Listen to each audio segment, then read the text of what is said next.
Good night to everybody. Today, we're going to learn, actually what's written over there, 13 principles of faith.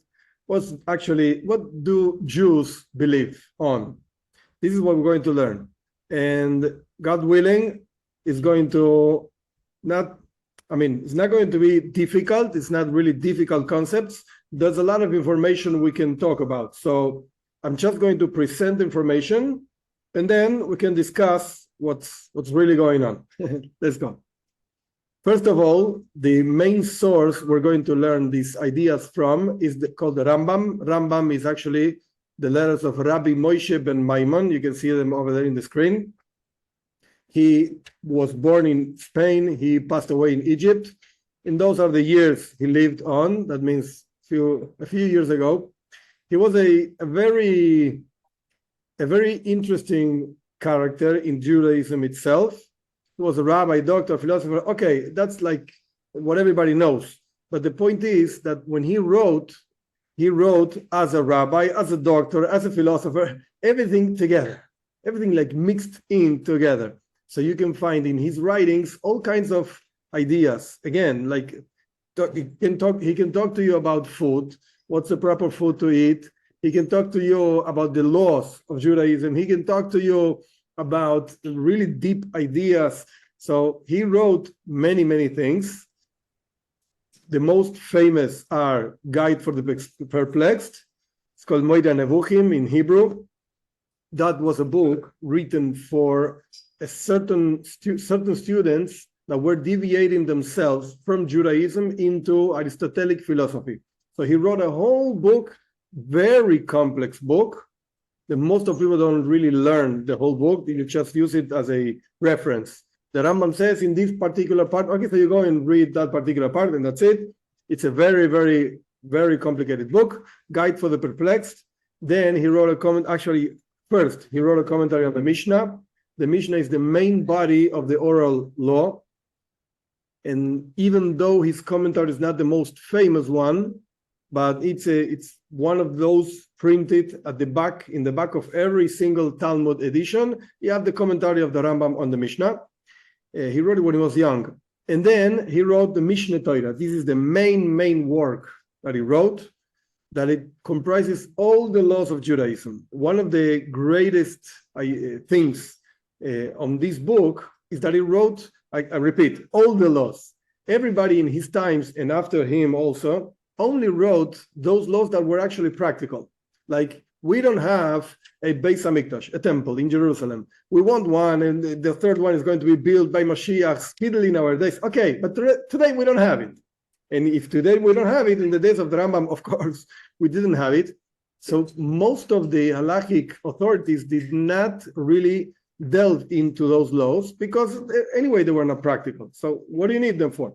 But the Rambam wrote each one and each single law that pertains to the whole Judaism. Now, the part of the book that we're going to learn is a very small part of the commentary on the Mishnah. The Mishnah is a big book also, important book to learn. God willing, sometime we're going to delve into some Mishnayos, whatever. But the Mishnah itself is comprised of 6 orders, and within those orders, there are tractates. One of the tractates is called Sanhedrin. Sanhedrin means like a court of law. That's what it means. It was a group of people, sometimes 71, sometimes 23, sometimes 7, sometimes 3. For different kinds of cases, you put different numbers of judges. But the point is that Sanhedrin talks about all the cases that can have testifying people. How do you test the testimonies, the witnesses, and how do you select the judges? What do you do with them, etc., all kinds of things.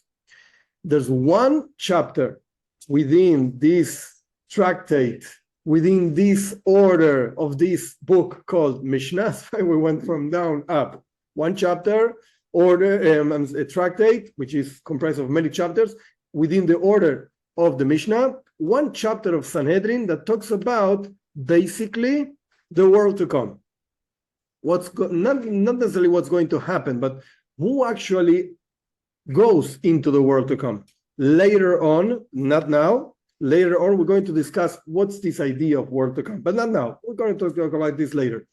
The point is that there's, again, one chapter that talks about the world to come. And one of the, not main themes of the chapter, but one of the things that appear in the chapter is about people that are actually heretics. This means people that don't believe in Judaism, people that don't believe in the world to come, people that don't believe in the laws, in the rabbis, kinds of things. And since this chapter of this book called Mishnah talks about this issue, the Rambam has a whole introduction into this chapter.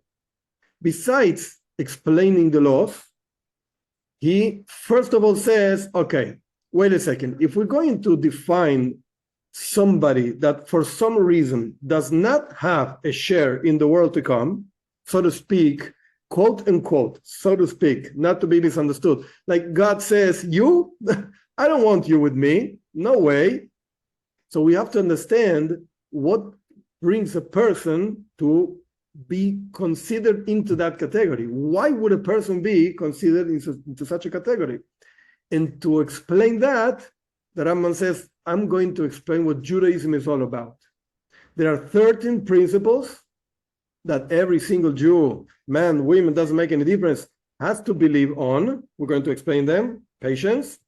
And if a person does not believe in one of these 13 principles, oh, that's a heretic. He doesn't have a share in the world to come. He doesn't have a part in the world to come.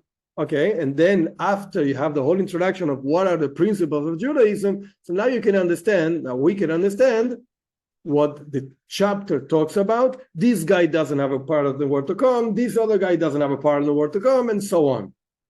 But again, to do that, the Rambam explains what's Judaism all about. Are we going to learn laws of Judaism? The answer is no. This class is not about laws. This class is not about details either. We're not going to learn all the details of all the commandments because it would take us years.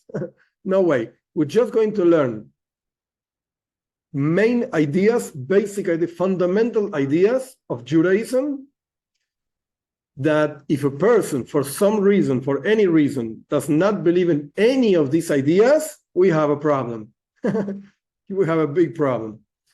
This is what we're going to do. Now, before doing that, after this small introduction of who was the Rambam and what he wrote, etc., I think it's proper to know that not everybody agrees to these 13 principles. What does that mean? Not that they negate that they are important things, etc. No, but rather, if you're going to talk to me about fundamentals, okay, wait a second. When you make a building, when you build actually a building, there are certain things that are called the basic things of the building, the fundaments of the building, and there are certain things that are not called fundaments of the building. Like, for instance, if you want a couch in your room, that's okay, but that's not a fundamental thing in the building. A building sustains and works and functions, etc., without a couch also. You like couches? Go buy a couch for yourself. That's okay, but that's not a fundamental. So the Rambam is saying, we're going to learn this, there are 13 principles. Others say, no, wait a second. There are not 13. For instance, Rav Chazdai Kreskas, that was his name. He lived also in Spain. You can see the years when he lived. He says there are 6 principles. The other things that the Rambam says, okay, are important things, no doubt. And we should believe on them, etc., etc. But fundamentals, no, there are only 6. And furthermore, Rav Yosef Albo, which actually he was a student of Rav Chazdai Kreskas, he even argues with his own teacher and says there are only 3 principles to Judaism. Now, even so, even though we have different opinions, for some reason, I don't know exactly why, don't ask me, the 13 principles that the Rambam explained, those principles became famous, and even there are certain sidurim, certain books of prayer of Judaism that people actually, they say these 13 principles every day. I believe in this, I believe in that. They actually said there's a song also built around the 13 principles. Igdal Elokim Chai ve'ishtabach. It's a whole song. I'm not going to go into the song. I don't know the song because I don't in the Chabad Sidur, in the Chabad prayer book, we don't have these 13 principles, but whatever. So for some reason, those 13 became famous, but I thought it was important at least to know that some other authorities, philosophical authorities, they see it somewhat different, which doesn't mean that it's whatever we're going to see, it's wrong. No, everybody agrees that anything that we're going to learn, it's the proper Jewish thinking. Are they fundamentals or not? Okay, we can argue, but this is the proper Jewish thinking. Okay, let's go. Principle number 1. The Rambam says, and I actually underline it, so to speak, knowledge of the existence of a God. We can talk about hours about what a God is. Okay, the Rambam also explains this in Mishna Torah, in the first chapters. He explains what do we mean when we say God. I'm not going to go into that. The main thing I want to go into is, again, you have to know that there's a God. Usually people say, you have to have faith. Like, do you see God? No, I don't see. And whatever, if a person says that he sees God, it's going to end up in a psych ward probably, not in a class of Torah. But the fact is that the Rambam doesn't say you have to have faith that there's a God. You have to know. Why? Because there's a huge difference between faith and knowledge. It's not the same thing. Faith applies to things that the intellect cannot reach. Certain things you can see actually, so you don't even need intellect for those things. You can see them, you can touch them, etc. Certain things you don't see, so you can think about them, and you're gonna reach a conclusion, an intellectual conclusion that particular thing is true or not, whatever the case is. But there are certain things that don't make any sense. When we talk about God, the existence of God makes sense to the intellect. There are a few ideas we can share about this, but the main idea is, philosophically speaking, a material thing does not make itself. If there's a material thing, that means that something else made that thing. Things just don't pop up and start being just out of nothing. So if there's a world, and it's a material world that we can see and we can touch, etc., that means there's a creator. It's like a logical conclusion. Do we understand what the creator is? No, that's not logical. That's faith. Faith applies to things we cannot understand, and not because I'm stupid. So, okay, Tuvia doesn't understand. Okay, how much is 1 + 1? I don't really know. Okay, poor Tuvia. He doesn't know how much is 1 + 1. No, I'm not saying this. You can be very smart, super smart. Even so, there are things we don't understand. And even the intellect is conscious that there are certain things that the intellect cannot understand, like the idea of infinity. You can ask the most developed scientist in the world, tell me what infinity is. There's no way to understand it in our finite mind. And that's not a problem. That's okay. But again, even logically speaking, the intellect itself understands there are things that we cannot understand. That's where faith comes into the picture, so to speak. But the Rambam says the first principle of Judaism is to know that there's a God. Just give me a second.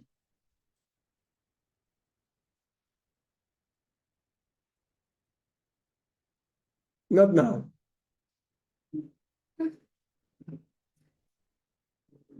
Okay, I'm sorry.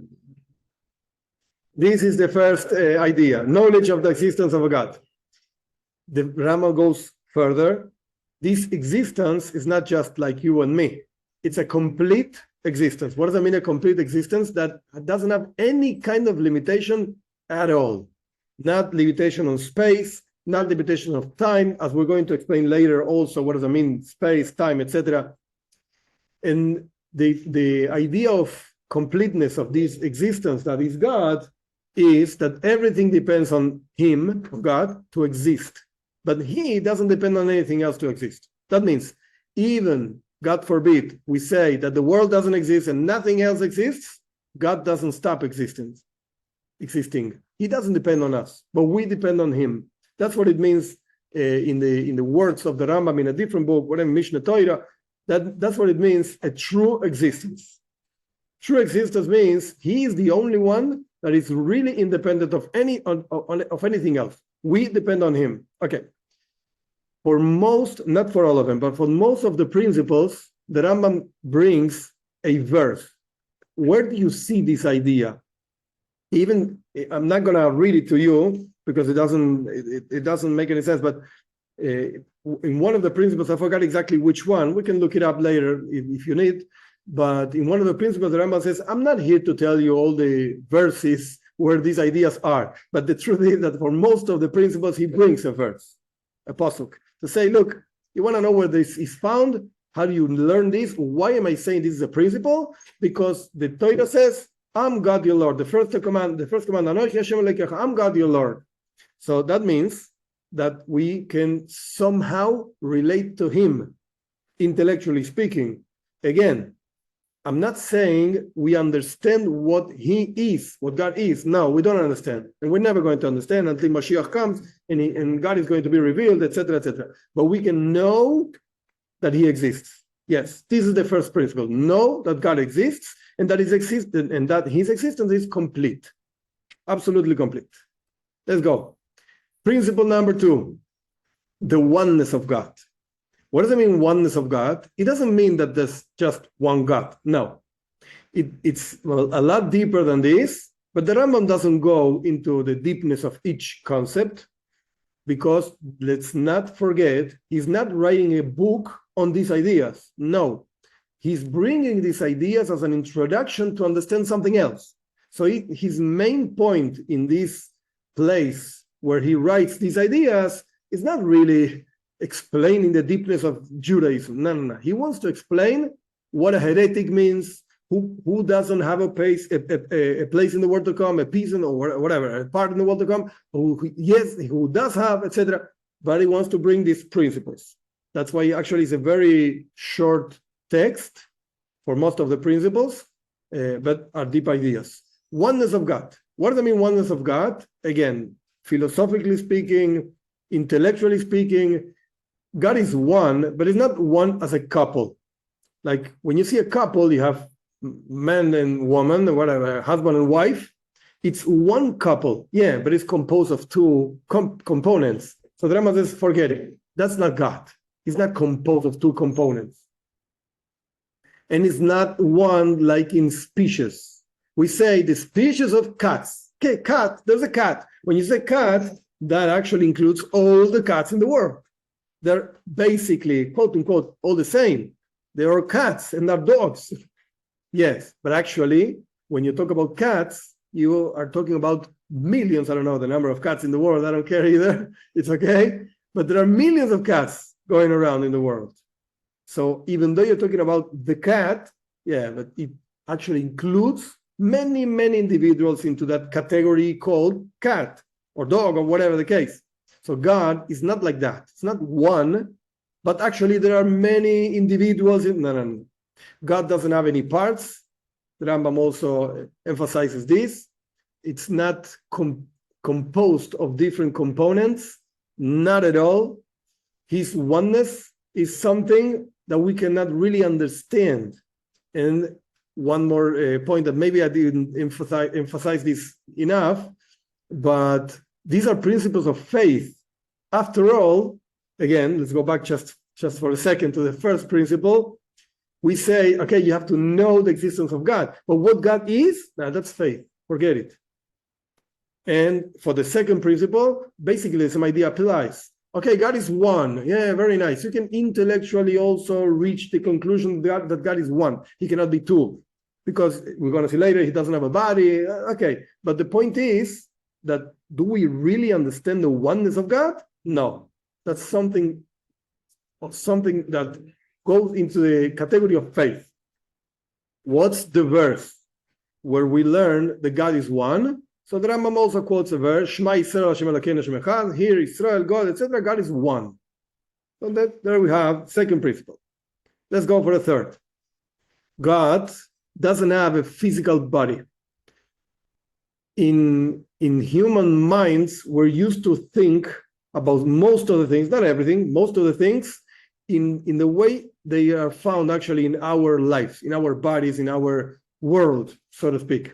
There are certain things that we understand also that are abstract, like love. You cannot touch love.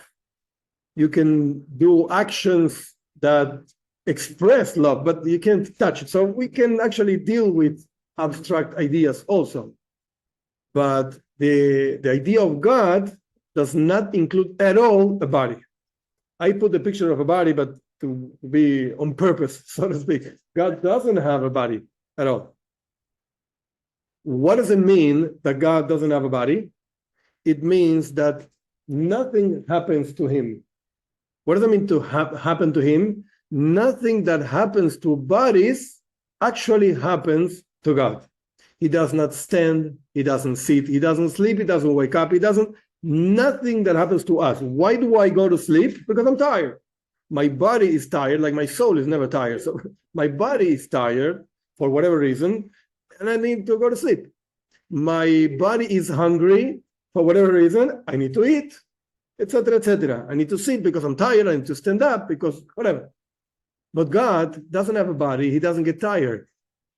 He didn't get tired in creating the world in 6 days, and the seventh day he had to rest. Oh, I'm so tired, I have to go rest. No, not at all. He created that idea of rest for us to rest, not for him. He wasn't tired. So since God doesn't have a body, nothing that happens to bodies actually happens to God. Immediately, the Rambam actually talks about this because it's an obvious thing. When you start reading the scriptures, you're going to find all kinds of things that happen to God. All kinds of things that he's watching us from above, that he's hearing us. Oh, really? How do you watch? Because you have eyes. How do you hear? Because you have ears, and so on. And he sits, actually, he's sitting in the heavens. Well, really? He's up and not down? So the Rambam says the classical answer to this question is that every single attribute, every single occurrence, thing that happens to God is actually a borrowed term. It's not really happening this to God. Rather, we talk about God. This is called anthropomorphism. We're talking about God as if we were talking about ourselves. I need to sit down, so that means that God sits down also. Like, for instance, one small idea to understand this a little bit deeper. When a person sits down, what's going on is that his intellect is coming down. Or another idea, when a person sits, means that something actually, quote unquote, sit in your head. Now you understand this. Now you can relate to this because the idea sat in your head, so to speak. Ideas don't sit. So the same thing happens to God. He comes down into the world. That means that actually he has power even within the physicality of our world. And he sees us. What does that mean? He has eyes? No. He sees, but not with the eyes that we understand.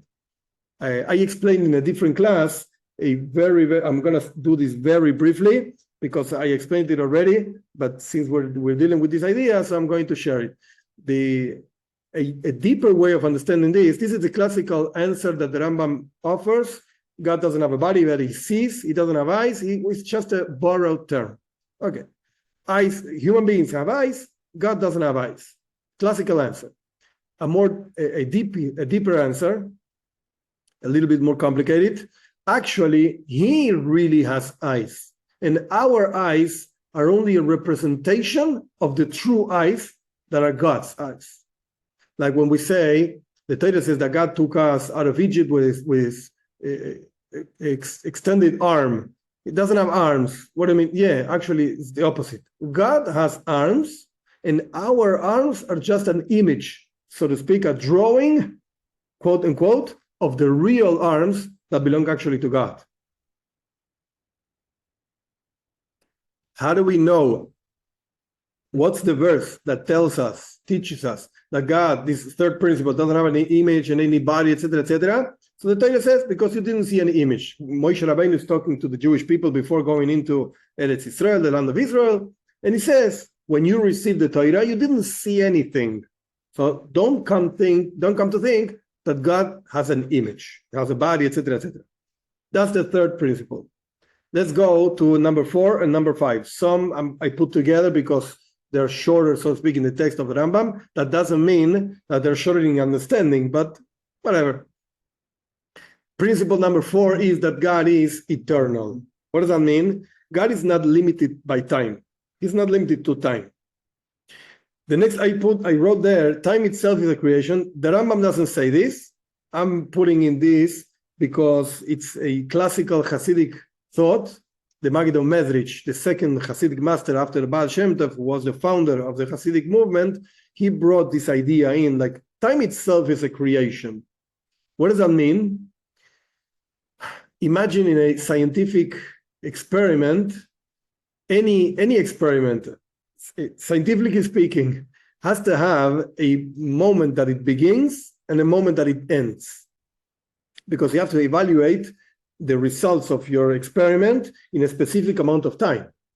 Once you have a specific amount of time, you can extrapolate and say, okay, if in this time this happened, in more time this is going to happen, and so on. This is like classical science. In that model, so to speak, of a scientific experiment, the scientist is beyond, quote unquote, beyond the time that he assigns to his experiment. Let's say he brings, 2 ants into a place, into a thing, whatever, and he puts the ants and he plays with the ants and he gives them food and this and that, and he's going to evaluate what happens to the ants in 1 month after being brought into this place and being given food in this way and that way, etc., etc. So he starts counting the days. After a month, he says, "Oh, look, there are 10 ants." Whatever, I'm making up. I don't know about ants. We have 10 ants, so we can say that in a period of a month, the ants multiply, they reproduce themselves, etc., etc. The scientist is quote unquote God in that experiment, and he is beyond that month. Because, of course, if he's a scientist that is evaluating something, anything that is evaluating, he's older, more than a month older, of course, otherwise he was a baby. He wouldn't be doing any experiment. So he's beyond that amount of time. It's insignificant for him, that amount of time. And if between a human being, a regular human being, and an experiment, it's that way, that a human being can be so beyond the time that he assigns to his experiment, so let's take that to God. God is infinitely beyond the time he assigns to us to, quote unquote, his experiments, his creation to bring his presence down here in the earth, etc., etc. One more idea to explain this. There's a classical question in Kabbalah. If God is good, why didn't God create the world before? Like the world has only a certain amount of years, 5,784 years. Why not more and be more good? And the answer is because God created time. He's not subjected to time. He creates time. He's beyond time, outside of time. That means eternity. Can we understand this? The truth is no. We can deal with this like intellectually speaking. We can understand that there's such a thing as eternity, but can we feel it and live it? The answer is no, because we are finite. We live within time. How do you know, in the fourth principle, how do you know that God is eternal? Because the verse says, from his abode, that's the verse itself, from his abode, from his house, so to speak, God is eternal. So the Torah itself is saying that God is eternal. That's principle number 4. Let's go to principle number 5. God is the only one that is appropriate, makes sense, so to speak, to serve. Nothing else. Serve means to pray to him, to praise him, to do his commandments, fulfill his commandments. The only one that makes sense to serve is God. Why? Because the only one that has true, absolute, complete free will is God.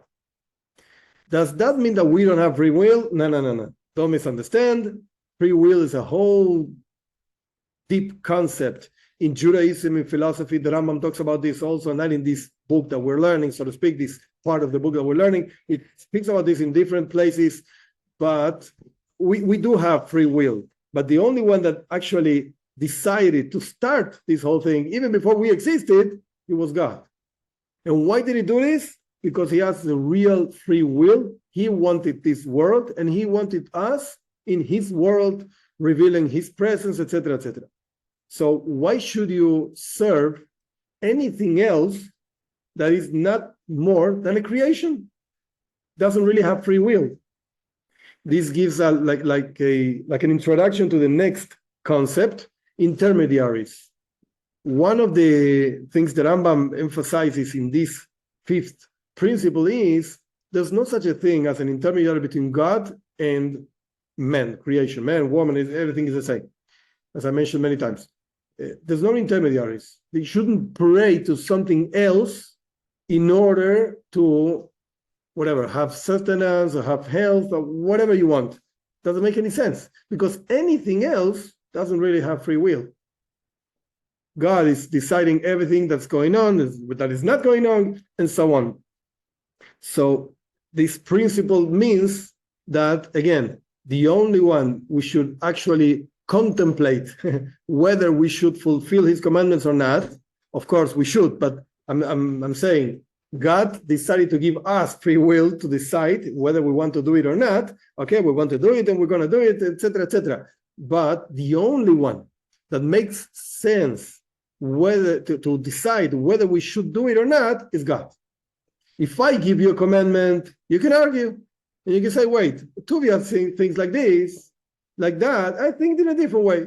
What's the problem? If you bring proofs to your way of thought, okay, maybe you're right, and maybe I'm wrong, and I could be perfectly be wrong. I'm a human being. I make many mistakes, many mistakes. God doesn't make any mistake. There's no such a thing. Even when we don't like what he does, but it's not a mistake. He's coming to teach us something, etc., etc. This is what it means that the only one appropriate to serve is God. This principle, the Rambam says, that is based on the idea of the prohibition of idolatry. Because the real meaning, it's a deep thing, but the real meaning of idolatry is that there's something else in creation, or a person considers that there's something else in creation important, maybe just as God, maybe even more than God. God forbid, but this is what it means, idolatry. For instance, give you a very basic, low, ordinary example, but it's an example at the end of the day. If comes Shabbat, we shouldn't do many kinds of works, 39 melachos and types of works, etc., etc. I'm not going to go into a whole class of Shabbos now, of Shabbat. And the final game of your favorite sport that you love so much is in Shabbos. Now you have to decide whether you're going to see the game and desecrate Shabbos, chas v'shalom, God forbid, or you say, no, God is more important than this game. Even though I gave my life for this game, and I love this game, and I love this team, and blah, blah, blah. Yeah. But God said, you should not be doing this now. We can argue whether it's a prohibition from the Torah, a prohibition from our sages. Okay, that's a different argument. I'm not going to go into that. This is not a class on Shabbos. It's just an example. What's your main value? What's your main priority? God or whatever you like? That's the essence, in a nutshell, of idolatry. When a person considers that there's something, anything, can be a sport, can be myself, can be my whatever, anything, more important than God, that's called idolatry. It's a very subtle thing, but it's something to think about and to contemplate and to have it in your mind. So basically, why I'm bringing this is because the Rambam says, look, this fifth principle is based on the idea of idolatry, and there are so many verses talking about the prohibition of idolatry, I don't need to bring you a verse. That's what the Rambam says. Forget it. Go look in the Torah, it's full of verses against idolatry. In the Ten Commandments, in Parshas Israel, in Parshas Vayischanan, in Parshas Re'ei, is full of the prohibition of idolatry. Let's move on. Principles 6 and 7. The Rambam talks a lot about this, even so I put them together in order to, I should have put them separate in two different slides, but I on purpose put them together because I wanted to show you the difference between the sixth principle and the seventh. That when you read the text, the original text of Rambam, you see the difference, but it's important to understand, because if we don't dwell on the difference, we don't really understand the seventh principle. So let's go to the sixth. Let's start from the beginning, so to speak. Prophecy. The sixth principle of the Rambam is that there's such a thing as prophecy. What does prophecy mean? Prophecy means that God gives knowledge to human beings. This knowledge comes directly from Him. What I mean directly means that not that God is talking to you. I mean, God sending angels or messengers, whatever the case is, to give a specific person, can be man, can be a woman. There were so many prophets in Jewish history. I don't remember the exact number that the Talmud quotes, but it's around tens of thousands or hundreds of thousands. I don't remember exactly the number. You'll forgive me, but we're talking about lots of them. However, when you see the Tanakh, the Bible, so to speak, you have only a certain number of prophets. Yeah, I remember if it's 14, 15, maybe 16, 17, I don't remember exactly, but not tens of thousands. Why is that?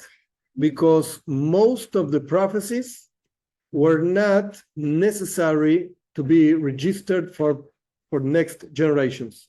Like, for instance, there's a story in the Tanakh, in the book of Shmuel, that when Shaul, who was not yet a king, he was an important guy, whatever, but he wasn't king, Shaul was searching for donkeys that his father lost. Whatever, he had a few donkeys and they got lost.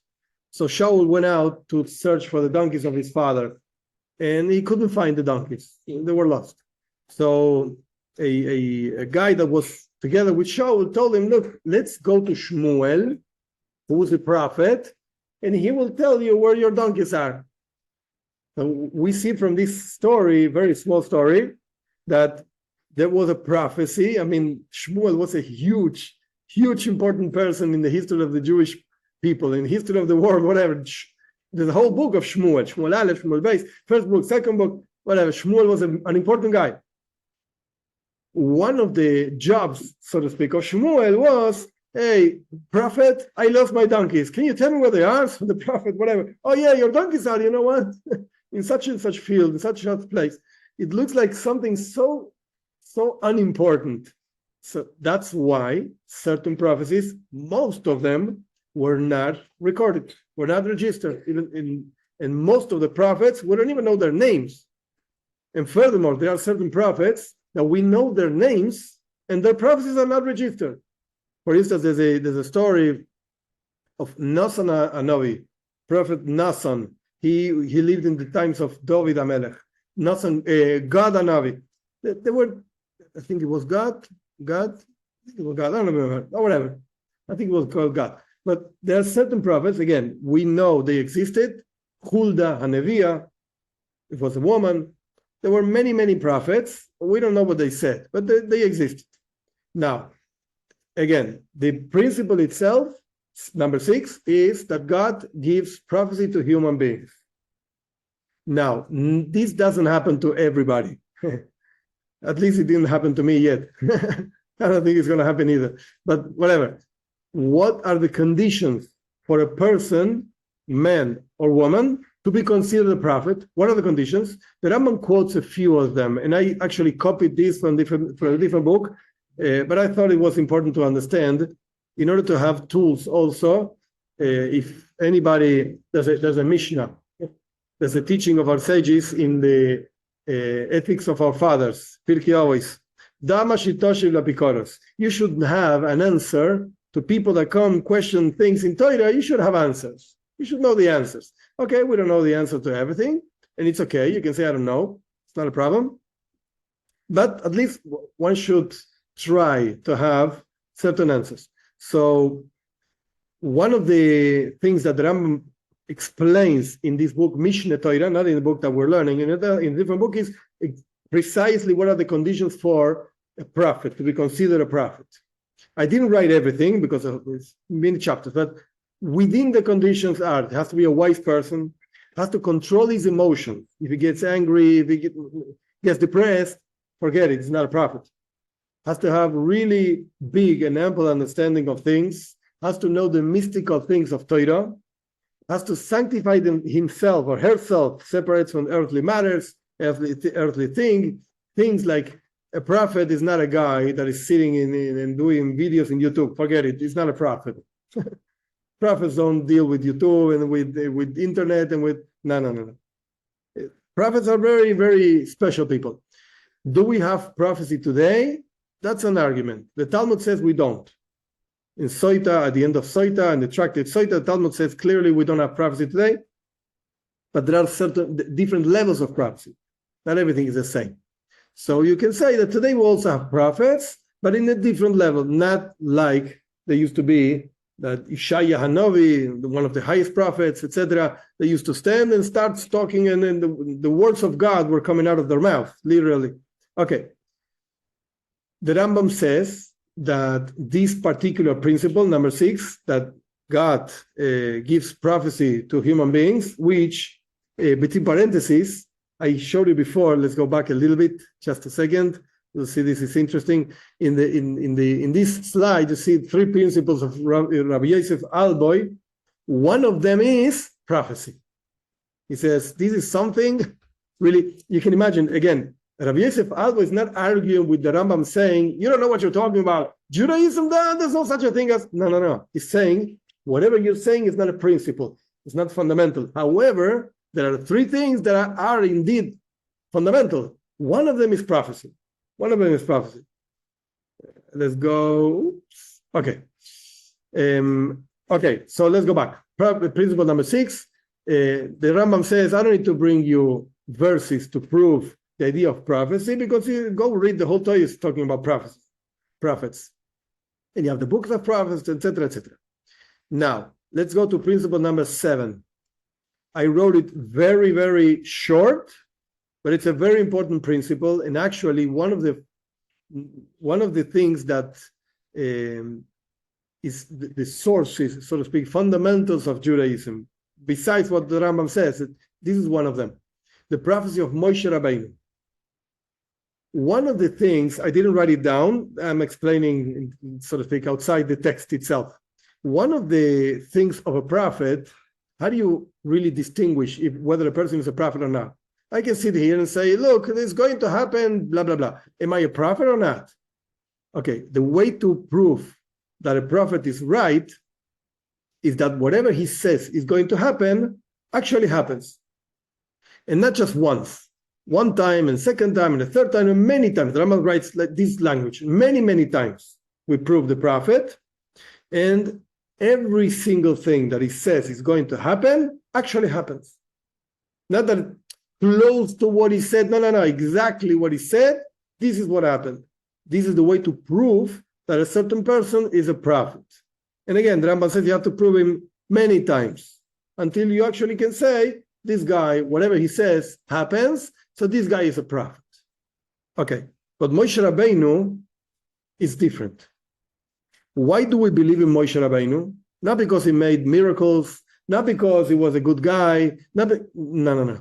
We believe in Moshe Rabbeinu because this is the fundament of Judaism, because we, quote unquote, I'll explain this word later, we saw him talking to God. We saw God and we heard God talking to him. And after God spoke with him, he came to us and said, God says such and such. Yeah, actually, we just heard that.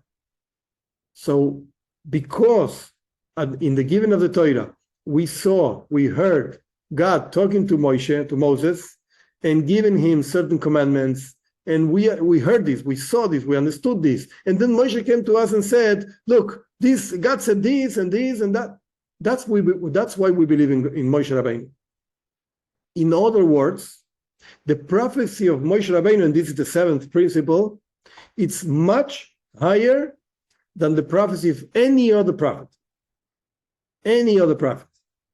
Even when the Rambam is defining, we're going to learn this later, but when the Rambam is defining Moshiach, what's Moshiach? Moshiach, anointed, whatever, the one we're waiting for, etc., he's going to be a prophet also. However, the Rambam says, not as high as Moshe Rabbeinu. Korev, the Rambam says, Korev le Moshe Rabbeinu, close to Moshe Rabbeinu. What is the Rambam saying? The Rambam saying, look, there was and there will be no prophet as Moshe Rabbeinu. This is one of the principles of Judaism. That we have a guy that anything he said came directly from God. And how do you see this difference? So I wrote down what the Rambam brings about the difference between Moshe Rabbeinu and the rest of the prophets. All the prophets, all of them, no exception, they did not talk directly to God. They spoke, as I explained before, through angels. Came an angel and gave a vision to the prophet. And the prophet saw this vision, in sleeping or not sleeping, sometimes at night, sometimes during the day, whatever. The prophet saw the vision. Sometimes the prophet saw the vision and the explanation for the vision, because sometimes the angels, because God commanded so, the angels spoke in riddles to the prophets. And if you actually read Yechezkel, and if you read Hosea, there are certain prophecies that you say, wow, what is God doing over here? God tells Hosea, one of the prophets, to go marry, whatever, a woman of those that work at night, etc. You say, wow, this guy was a prophet. He was a holy guy, and God is telling him to do. And if you read Yechezkel, God tells him, lay down on your right side, lay down on your left side, pick up a piece of wood, and then you say, what is this? What is this whole thing? Did it really happen? There are two opinions actually. Some people say that whatever the prophet is saying actually happened. Hosea got married to this woman and had children, etc. And some people say, no, this is a prophetic vision. And again, sometimes the prophetic vision comes together with the explanation, and sometimes not. For instance, Yechezkel saw the third temple, and it's described in the book of Yechezkel. However, and this is what the Talmud says, not that I'm saying this, we don't understand exactly what Yechezkel was talking about. We don't know it. So the things we understood from the temple that Yechezkel saw, we used them to build the second temple after the destruction of the first temple. But the thing we didn't understand, we don't understand what he's talking about. So he saw the vision, he wrote it down, but I don't even know if he understood what he saw. Maybe he didn't write it properly. I don't know, whatever. He wrote the words of God. But the point is that sometimes we have the vision just by itself. Sometimes we just have the understanding of the vision, and sometimes we have both. But none of them actually spoke to God. Moshe Rabbeinu spoke to God. And we heard again, Moshe Rabbeinu speaking to God. Second point, Moshe Rabbeinu didn't see visions, didn't understand the messages of God through visions. No. Directly, a clear message. And we see this in the Torah. God tells Moshe Rabbeinu, go tell the Jews to do this and that. And Moshe Rabbeinu says, okay, I'm going. We'll go do this and that. Not like a riddle and you have to try to understand, what did God mean? No. Clear messages. The prophets, as I explained before, sometimes saw clear messages, sometimes not. Third point, very interesting point. All the prophets, all of them, when they received the prophecy, they lost control of themselves. They fell into the floor and they started like epileptic movements. Some of them, actually, the Tanakh says, some of them took out the clothes, like became new. They went like crazy. They were receiving a prophecy. Actually, in the Tanakh, the prophets are called Meshuga, crazy guys. Yeah, they're all the crazy guys. They're all nuts. Why? Because when they received the prophecy, they behaved like nuts. Then they recovered, so to speak, themselves, and they got close and shared the prophecy when it was for sharing, because some prophecies were not for sharing. But whatever the case is, Moshe Rabbeinu was not like that. Just as I'm sitting over here speaking to you, Moshe Rabbeinu spoke to God, no problem. And God spoke with him, and he didn't lose control of himself, of his body, etc. And the last point, Moshe Rabbeinu, whenever he had a doubt, whenever he wanted to prophesy, talk to God, so to speak, he did it. So to speak, he had the red phone. Hello, God? Yeah, what do I do with this? Oh, yeah, okay, thank you, bye. And he, acted upon that. All the other prophets were not like that. No way. They could not decide when to receive the prophecy. They got prepared for prophecy. The Rambam quotes the idea of singing. They sung songs and they were happy and they were going around and dancing, etc. And maybe God gives them prophecy. And maybe not. Maybe you prepared the whole life for prophecy and you didn't get it. I'm sorry.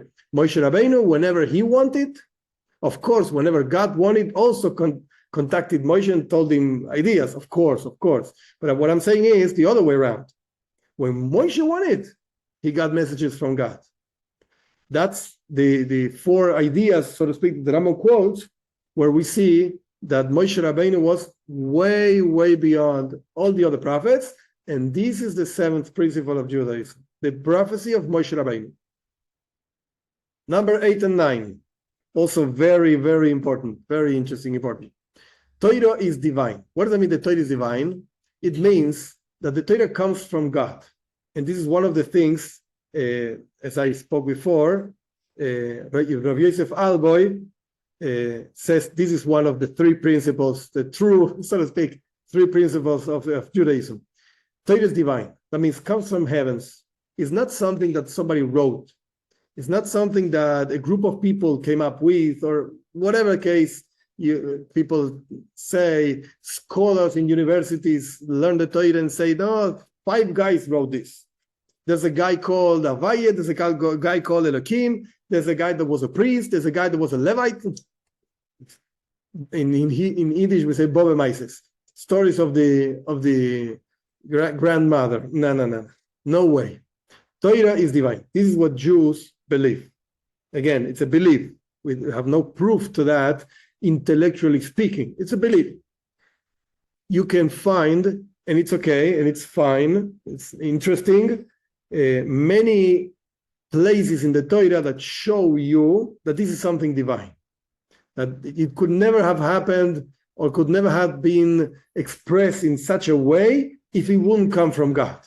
Okay, it's interesting, and I'm not against that. It's interesting to find, but there's no real proof to that.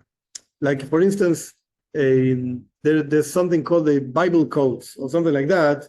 It might sound interesting, and it's okay, but it's not something that really proves that the Torah is divine.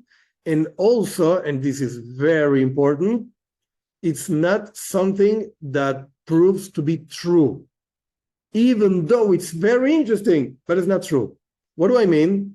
For instance, they put the whole text of the Torah in like a matrix, something like that, and they start doing like finding words, and you can find words over there. Wow, it's online, it's very interesting. If you find, what happens if you find in one line Tuvia, in another line, whatever, Chaim Yankel, and in another line, kill him. Oh, so Torah is saying that I should go kill Chaim Yankel. And I go kill Chaim Yankel. And of course, the police finds me and takes me to trial, and I'm found guilty. And I say, Your Majesty, can I say something in front of the judge? Yes. Look, there's the Bible codes. The Torah says I have to kill Chaim Yankel. Forget it. No way. You're going to end up in jail. No way. Not because of the justice of the people. No. Because you're thinking wrong. There's no real proof to that idea is true. No way. Torah is divine? Yes, Torah is divine. But that doesn't mean that we can really understand really what that is. Let's move on. The Rambam says a very interesting thing that also it's difficult to chew, so to speak, but it's very interesting. The Rambam says that there's what does it mean that Torah is divine? It means that every single letter, every single expression in the Torah comes from God. And that means that every single expression, every single thing is saint, has a sanctity, kedusha. Even the things we find superfluous, like what is this written for? The Rambam brings the idea that when the Torah is describing in Parshas Vayishlach, the end of Parshas Vayishlach, Torah is describing the descendants of Esau.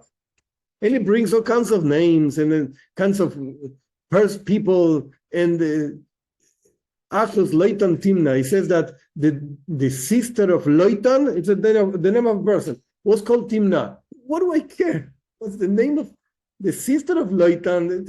Whatever, this happened thousands of years ago. Loitan passed away and Timna passed away, and it's really not relevant. However, says the Rambam, that verse is as saint, as Kodesh, as Shema Yisrael Hashem Elokeinu Hashem Echad. Oh, what a nice verse, that God is one, it's so important. Yeah, it's the same. This is what it means that the whole Torah comes from heaven, everything. And one step further, not just the written Torah, so to speak, but the oral Torah is also divine. Both written and oral Torah are divine. What does that mean? That the explanation of every single part of the Torah, because if you only have the written Torah, you don't really understand how to fulfill the commandments and what the Torah is really saying. That's called explanation. The oral Torah is as divine as the written Torah. And if a person negates this, he's actually negating the whole Torah. The Rambam says this very clearly. It's actually negating the whole Judaism. You can, of course, and we're going to talk about this in a few minutes, but you can, of course, argue our tradition, our custom is to do this and that. Okay, that's fine. I'm going to explain this in a minute. But that doesn't mean that the explanation that our sages offer on different verses, on different commandments, etc., it's made up by them. No way. No way. Even though we have different customs, etc., as I'll explain in a minute. But those explanations are also divine. And I'm sorry. The Rambam brings up a verse to prove this idea. When this verse comes from Parshas Koirach. Parshas Koirach is a very interesting parsha.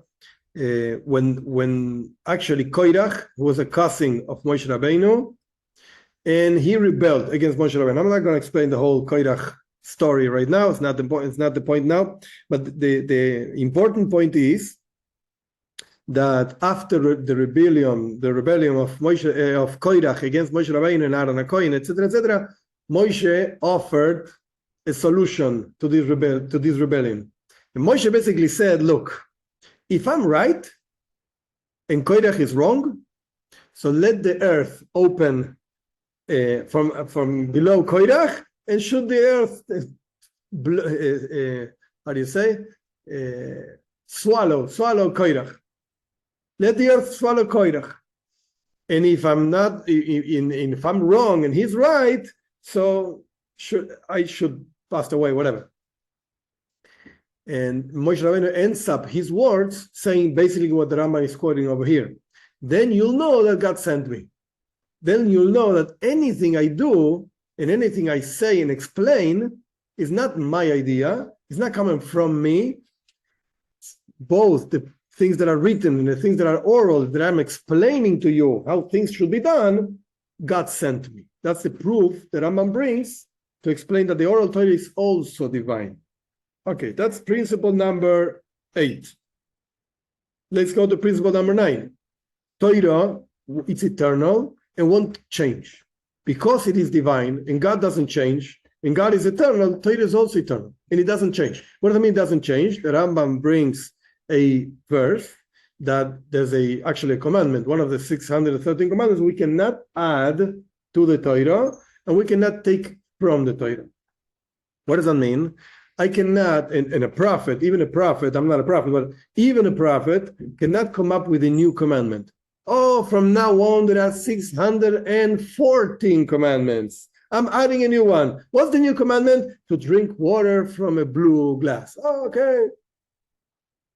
I'm fulfilling a new commandment. No. There's no such a thing. Impossible. The Torah has 613 commandments, and that's it. Not more, not less.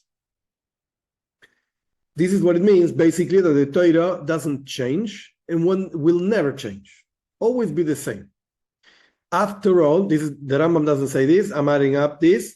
After all, the Torah is God's wisdom. And God doesn't change. He says, it's actually a verse, I'm God, I didn't change. Therefore, his wisdom also doesn't change. And if the Torah is the wisdom of God, the Torah doesn't change. Commandments are always going to be commandments, and are always going to be the same, etc., etc. Now, one point that I'm adding up is not in the principles, and basically we finished the 9th principle, but I thought it was an important and an interesting thing to explain. In Judaism, there are many kinds of customs and traditions. Basically, and I'm really being basic, because this is not the main point of this class, basically you have Ashkenazim and Sephardim, basically.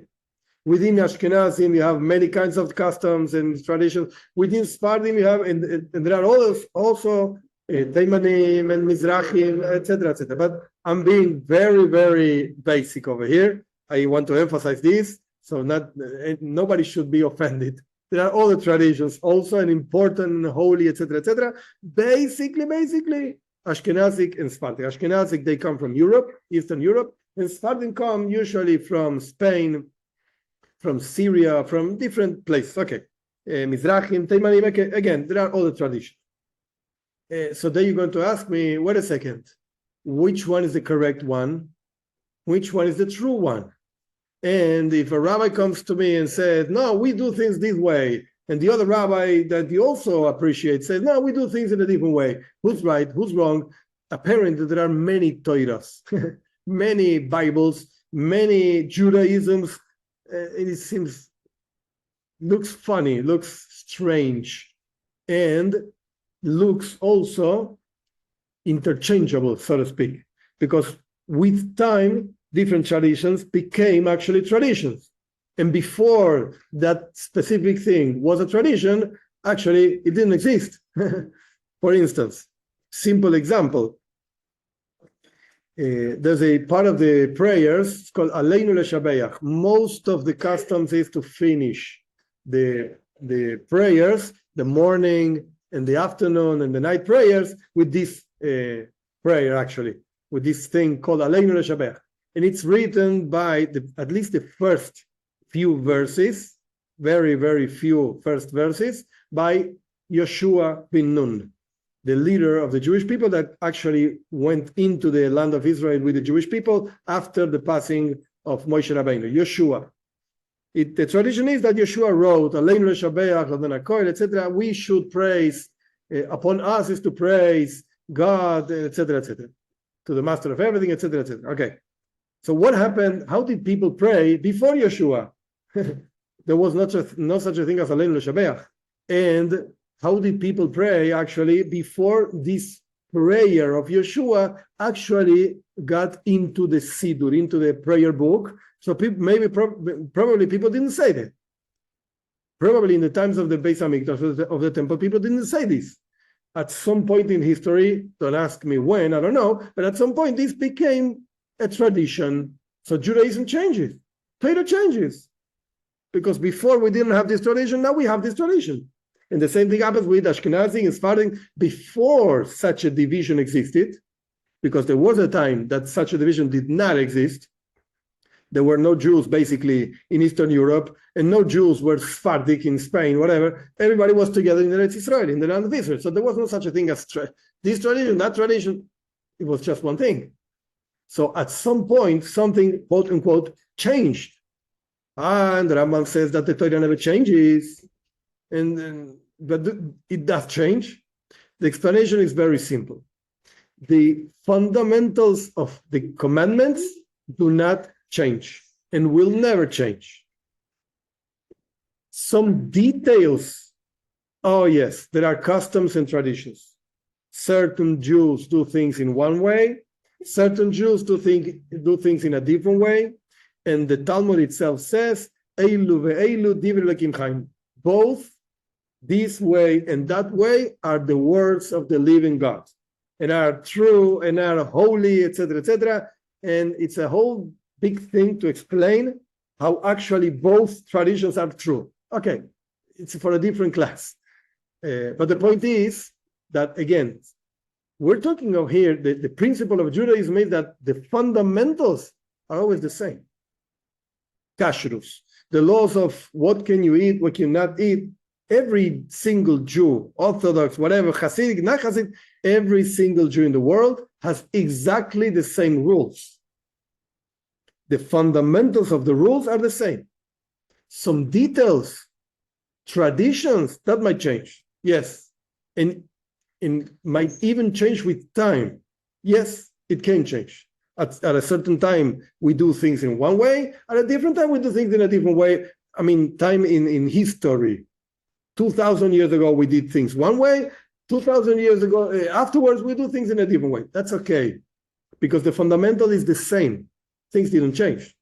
The verses didn't change. The commandment, the mitzvot didn't change. What changes is, again, circumstances, different details on how to do certain things.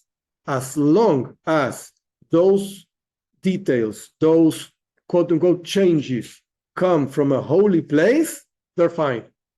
How do you decide whether they come from a holy place or not? Because big authorities, rabbinic authorities, say, actually, this is a tradition. This comes from that because I say something, it doesn't become a tradition. No way. I'm not an authority. I'm nobody.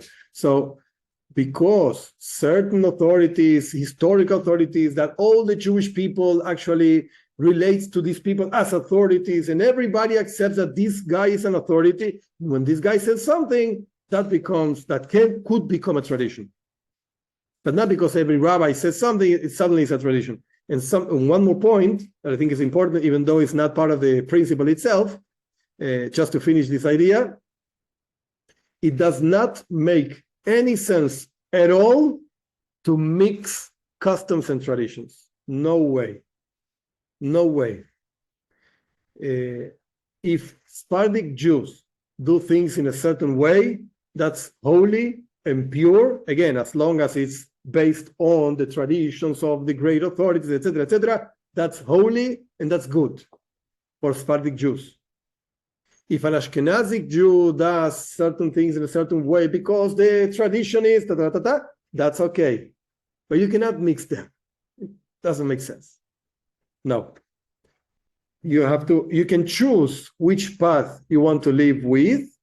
Okay, you can follow the traditions of your forefathers, or you can make up your become, so to speak, not make up, become part of a certain community and adopt the traditions of that community. You don't like that community? Go to a different community, leave this community and become part of a different community. No problem to that. No problem with that. There are certain rules. You always have to go up in the holiness of traditions. You cannot go down, but okay, certain rules there are. But you could, so to speak, change it. But don't mix them. Mixing is the wrong place. Because when you mix and you don't really know what you're doing, you could end up with traditions that actually contradict themselves. You can end up with a tradition of doing certain things in one way because it represents a specific thing, and you mix it with some other tradition that actually represents the exact opposite. And you feel, oh, this is so nice. I dress this way and that way. Oh, I like this dressing. Yeah, but you know what? You're representing actually two opposite things. You're doing something wrong. Okay, let's go. Move on. Principles number 10 and 11. God knows the actions of men. God understands. This is simple. It's not such a deep thing. God understands what people do, what people speak, what people think. Different, I call it these two verses from Yechezkel and Yirmiyahu, because actually the Rambam quotes this. Don't think like those. Yechezkel is representing those people that think that God left the earth. God doesn't really care about anything that goes on down here. Don't think like that. It's wrong. God cares and he knows exactly what's going on over here. Rather, the proper mindset, so to speak, is this is another verse from Yirmiyahu. The eyes of God are open, your eyes are open to the ways of men. That means he knows what we do, clearly knows what we do. And the absolute conclusion, the next part of this, the next principle that is related to this previous one, reward and punishment. And again, I'm going back on purpose quickly. Rabbi Yosef Albo, in the end of this slide, this is the third principle he brings, the third one. Reward and punishment. Number 11 in the Rambam's principles. There's a thing that is called the world to come, and God rewards people, the good deeds of people, with either the world to come or in this world, and God punishes the deeds of people when they're wrong, of course, in this world and in the world to come. This is a very important principle of Judaism. Now, the proof I'm going to explain in a minute. I wanted to just point out, not that the Rambam talks about this, not in this place. In a different place, he talks about it. But I wanted to point out that what does it mean, the world to come? Like when we started this class, I explained that the Rambam is introducing us to a specific chapter in Tractate Sanhedrin of the Mishnah, 10th chapter, that talks about actually the world to come. And talks who has the world to come, who doesn't have the world to come. So there's a whole argument, like philosophical argument, what is the world to come? It's not so simple. The Rambam has his own view of what the world to come is. And for the Rambam, the world to come is a spiritual world, like the end of times, so to speak, where there's not going to be a body.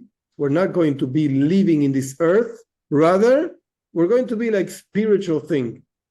The Rambam calls them sichlim nivdalim, the separated intellects. That's exact words of the Rambam. Separate intellects. What does that mean? I don't know. You can go ask the Rambam. He's buried in Tiberia, in Eretz Israel, in the land of Israel. But the main point of the idea is, for the Rambam, the world to come is a spiritual thing. Just that. And not to be confused with the Gan Eden, with the paradise. Basically, very basically, we have the life in this world. We're alive, Baruch Hashem. God is good with us, and we're alive. When a person passes away, goes through a period of purification, etc. I'm not going to go into the details of that. And then he goes into Gan Eden. Gan Eden is the paradise, where what are people doing in paradise? Studying Torah, learning about God, perceiving God, etc., etc. That's the paradise. Okay. After that, when Mashiach comes, there's going to be this is the Rambam's opinion, okay? It's going to be a period of time where there's going to be life in this earth, and Mashiach is going to do a certain amount of things that we're going to learn in a few minutes. And then, after that period of times of Mashiach, everybody's going to pass away. We're going to resurrect, as we're going to learn in a few minutes.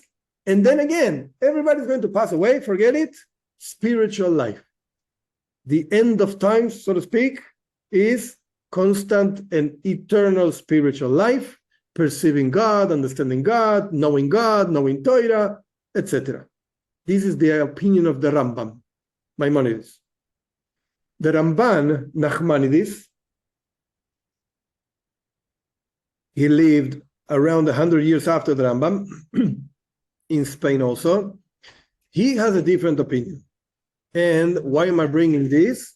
Because the truth is that Kabbalah, Hasidism, mysticism follows in this particular thing the opinion of the Ramban, Nachmanides.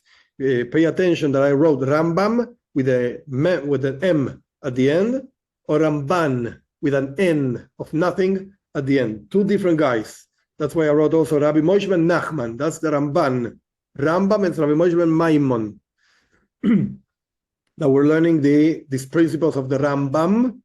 But the Ramban, in this particular idea of the world to come, has a different setup. He says like this, basically. There's life in this world that we're living right now. When a person passes away, goes through a period of refinement, etc., goes to Gan Eden. Then Mashiach comes. When Mashiach comes, there's going to be a period of Mashiach doing a certain amount of things that we're going to learn in a minute. Then everybody's going to resurrect. All the dead people are going to resurrect. And that's going to be a stage of eternal life. Eternal physical life in this earth as we know it, but in a more refined way, in an eternal way. The body's not going to get whatever. It's not going to become old, so to speak, whatever. No diseases, no nothing. That's going to be an eternal period of knowing God, understanding God, learning about God, etc., etc. So the main difference between the Rambam and the Ramban is what's going to be the quote-unquote the end. How does it finish? How does this whole story finishes? For the Rambam, the whole story finishes in a spiritual way. For the Ramban, this whole story finishes in a physical way. In this earth as we know it. Okay, this is the world to come. What is called generally the world to come. Now, what's the proof? What's the proof of this idea of reward and punishment? It's very interesting. The whole Parshas Bechukoisai. In Parshas Bechukoisai, in the third book of Torah, the end of the third book of the Torah says clearly, if you follow my commandments, I'm going to give you rain in the proper time, and the land is going to be give the produce. Like, it's pretty clear. However, pretty clear that there's such a thing as reward and punishment. If you behave properly, I'm going to reward you. And the Torah says, if not, I'm going to give you all kinds of things, all kinds of punishments. However, when the Rambam is proving, so to speak, bringing the proof from verses of this principle of reward and punishment, he doesn't quote Parshas Bechukoisai. No, he brings a story. It's very interesting. He brings a story. What's the story? This story is recorded in Parshas Kisisa, in the middle of the second book of the Torah, Parshas Kisisa. In Parshas Kisisa, we find the whole long story of the Cheta Egel, the golden calf. The golden calf. The whole story is the golden calf. I'm not going to go through the whole story. Forget it. It's not for now. But one small detail. When Moshe was arguing, so to speak, with God, go forgive these people, don't forgive these people, I'm going to destroy everybody, I'm going to kill everybody, says God. And Moshe says, now wait a second.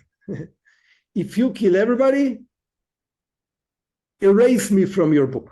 I don't want to be named, I don't want this book to be named on me, that I'm here and I didn't ask for them, forget it. If you kill everybody, because they did the golden calf, erase me, delete me. Don't put my name in your book. And God says to Moshe, well, wait a second. I'm going to delete or erase, whatever, the names of those who sinned. And those who didn't sin, I'm not going to do anything. They don't deserve it. This is the proof that the Rambam brings, you see. First of all, God knows pretty well who sinned, who didn't sin. And he himself is saying, I'm going to punish those who sinned. Why? Because I'm going to erase them from my book. The whole story right now doesn't really matter, the whole story of the golden calf, etc. But it's interesting how the Rambam says, you see, clearly God is saying, I know who sinned.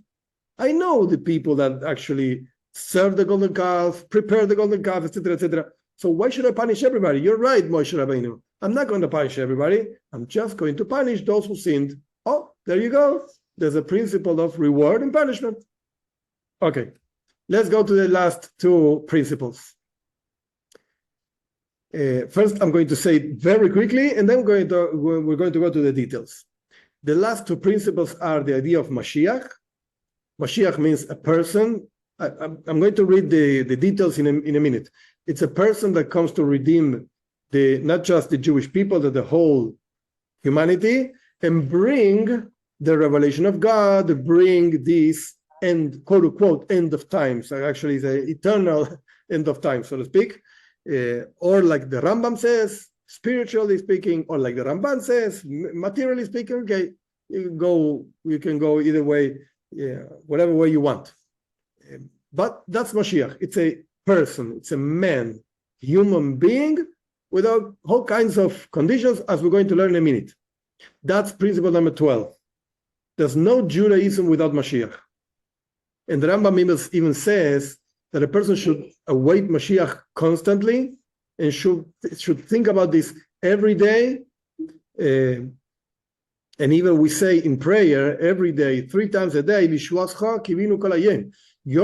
to God, your salvation we are awaiting the whole day. I mean, not just every day. Like every day, yes, it's a Mashiach. Oh yeah, right. That's it. I fulfilled my commandment. I thought about Mashiach for 3 seconds every day. No. Kol hayom means the whole day. How do you live like that? Okay, we can make a class on Mashiach, but this is the proper set of mind, so to speak. The whole day we're waiting for this. And of course, if you're waiting for this the whole day, it means every day, the whole day. Okay, that's Mashiach. Very, very briefly. The last, we're going to go into details in a minute. The last principle, number 13, is, as I explained before, resurrection of the dead. In the text, the original text of the Rambam, he says this in one line. Really, really briefly, one line. And actually, in the guide for the perplexed, which is a philosophical book of the Rambam, as I explained at the beginning of the class, he doesn't even mention this idea of resurrection of death. And the Rambam was so criticized for this, terribly criticized for this, to the point that some people wanted to say the Rambam doesn't believe on this. That's why he doesn't explain it. He just mentions it briefly. He doesn't really believe on this. He's a heretic himself. That's what some people used to say. That's why many years after writing this text, so to speak, that we're reading, we're learning, the Rambam wrote a whole very long epistle, whatever, a letter, talking specifically about the resurrection of the dead. Really long and complex, etc., etc. It's found you can find it in Sefaria, you're going to find it. But basically what the Rambam says over there, besides the idea of describing whatever we know about it, because actually we don't know anything about it, very briefly, but the Rambam says, I did not write about these issues in this commentary on the Mishnah, in the guide for the perplexed. Basically, he says, I didn't write about it because we don't know the details. So what am I going to say? We don't understand how it's going to be. That's the truth. So that's why he didn't write it, not because he doesn't believe in this. Chas v'shalom, God forbid. And in that letter, he brings the proof, so to speak, from a verse. It's in Daniel. That's the chapter 12, whatever. Daniel says clearly, I don't remember the whole verse right now, but Daniel says clearly the dead are going to rise up from their tombs, from their kever, whatever, from the place where the burial places, etc. So these are basically the principles. Let's go back a little bit to principle number 12, that I think is important to understand at least some details on what Mashiach is and what are the conditions for Mashiach, for a person to be considered Mashiach.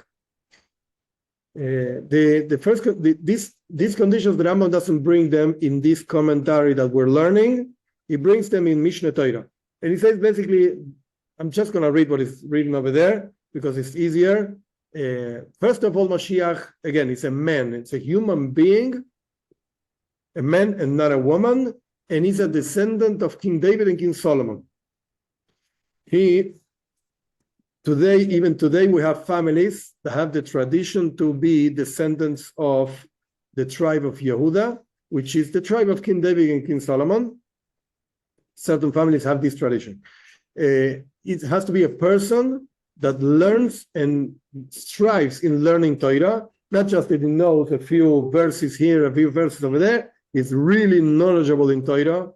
He fulfills the commandments, the mitzvahs, according to the written Torah and the oral Torah, because both, as we explained before, are actually divine. So he keeps the complete, so to speak, Torah.